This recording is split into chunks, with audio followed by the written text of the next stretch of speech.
ஆன்மீக உறவுகள் அனைவருக்கும் என் அன்பு கலந்த வணக்கங்கள். இன்றைக்கி நம்ம பார்க்க போகிற பதிவு செல்வம் பெருக சஷ்டி திதியில் செய்ய வேண்டிய வழிபாடு தான் பார்க்க போகிறோம். முருகருக்கு உகந்த வழிபாட்டு தினங்களில் சஷ்டி மிக மிக முக்கியம். அமாவாசை பௌர்ணமியை தொடர்ந்து வரும் 6வது நாளில் இந்த சஷ்டி திதி வரும். சஷ்டிங்கிறது ஆறுங்கிற பொருளை குறிக்கும். ஆறுமுகனை இந்த நாளில் நம்ம வணங்கும் பொழுது நம்முடைய அனைத்து இன்னல்களையும் தீர்ப்பாருங்கிறத நம்பிக்கை. இப்படியான இந்த சஷ்டி திதியில் நம்முடைய பணப்பிரச்சனை தீர எப்படி வழிபடுறதுங்கிறது தான் இந்த பதிவில் நம்ம பார்க்க போகிறோம். முருகனை வழிபட பல வழிபாட்டு நாட்கள் இருந்தாலும் இந்த சஷ்டி திதியில் வணங்குறது மிக மிக சிறப்பு.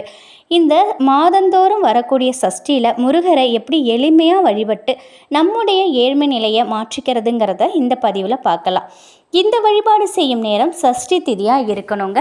சஷ்டி திதி நாளைய தினம் திங்கட்கிழமை அன்னைக்கு காலையில் 6-8க்கு மேலே சஷ்டி திதி தொடங்குது. நாளைய தினம் முழுவதுமே சஷ்டி திதி இருக்குது. செவ்வாய்க்கிழமை காலை அதிகாலை 4:46 சஷ்டி திதி முடியுது. இந்த நேரத்தில் நீங்கள் இந்த சஷ்டி வழிபாடை நீங்கள் செய்யலாம். வீட்டில் வேல் இருந்துச்சு அப்படின்னாக்கா வேலுக்கு நீங்கள் அபிஷேகம் பண்ணுங்கள். முருகரோட விக்கிரகம் இருந்தாலும் நீங்கள் அபிஷேகம் பண்ணுங்கள். இந்த நேரத்தில் நீங்கள் முருகர் படத்திற்கு முன்னாடி முதல்ல ஒரு தீபம் ஏற்றி வைத்து வழிபடுங்க. இந்த தீபம் 6 தீபமாகவும் நம்ம ஏற்றலாம். அப்படி இல்லைனாலும் வெற்றிலை தீபமாகவும் ஏற்றுவது மிக மிக சிறப்பு. வெற்றிலை தீபம் ஏற்றுவதாக இருந்தால் முருகனுக்கு உகந்த சர்க்கோண கோலமிட்டு அதன் மேலே வெற்றிலை வைத்து நீங்கள் ஏற்றுங்க. அதுக்கப்புறம் முருகனுக்கு உகந்த செவ்வரளி மாலையை நீங்கள் சுட்டுங்க. நெய்வேத்தியமாக தினைமாவு கலந்து வைக்கலாம். அப்படி இல்லைன்னா உங்களால் முடிந்த ஏதாவது எளிமையான நெய்வேத்தியத்தை நீங்கள் வைக்கலாம். இது எல்லாத்தையுமே வச்சு முருகனை நல்லா மனசார பிரார்த்தனை பண்ணிக்கோங்க. ஒரே ஒரு துண்டு சுக்கு எடுத்துக்கோங்க. அதை நீங்கள் புதுசாகவும் வாங்கலாம், இல்லை உங்கள் வீட்டில் இருக்கிற சுக்கை கூட நீங்கள் பயன்படுத்திக்கலாம். ஒரு மஞ்சள் நிற கயிறு எடுத்துக்கோங்க.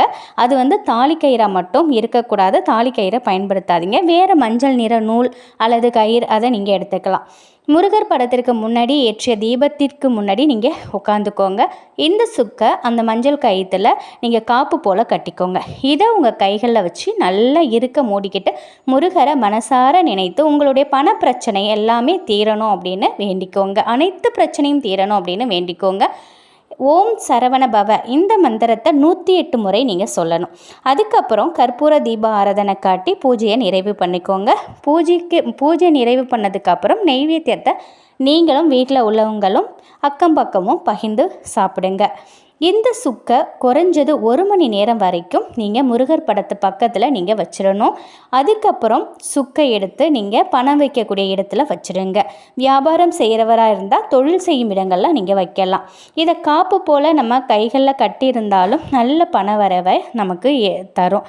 ஆனால் எல்லா நேரத்துலையும் இதை நம்ம கைகளில் கட்டியிருக்க முடியாது. அதனால் நீங்கள் எந்த இடத்துல பணம் வைக்கக்கூடிய இடத்துல வைக்கிறது மிக மிக சிறப்பு.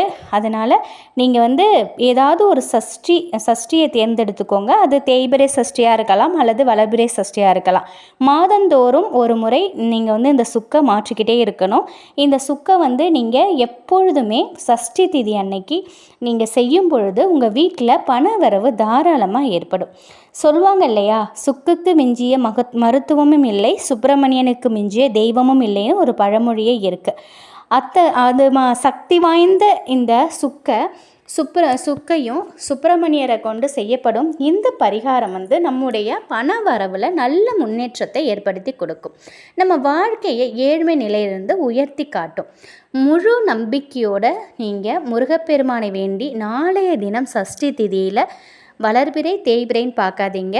நீங்கள் நாளைய தினம் சஷ்டி திதியில் இதை மட்டும் செய்யுங்க. ஒரே ஒரு சுக்கை மட்டும்தான் நீங்கள் இதை பயன்படுத்த போகிறீங்க. நம்ம வேறு எந்த செலவும் பண்ண போகிறதில்ல.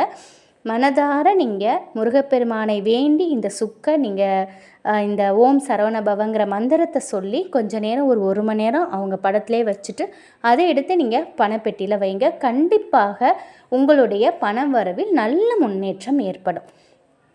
நிச்சயமாக அடுத்த சஷ்டிக்குள்ளே உங்களுடைய வாழ்க்கையில் மிகப்பெரிய மாற்றங்கள் ஏற்படுவதை உங்கள் கண் கூட நீங்கள் உணரலாம். முழு நம்பிக்கையோட இந்த ஒரு பரிகாரத்தை செய்து பாருங்கள். கைமேல் பலன் கொடுக்கும் நல்ல பரிகாரங்க. முருகரை நம்புங்க, கண்டிப்பாக அவர் எப்பொழுதும் கைவிட மாட்டார். இந்த ஒரு தகவல் உங்களுக்கு பயனுள்ளதாக இருக்கும் அப்படின்னு நம்புகிறேன். முருகப்பெருமானின் அருளோடு எப்பொழுதும் உங்கள் வீட்டில் செல்வ செழிப்பும் ஆரோக்கியமும் மகிழ்ச்சியும் நிலைத்திருக்கட்டும். நன்றி.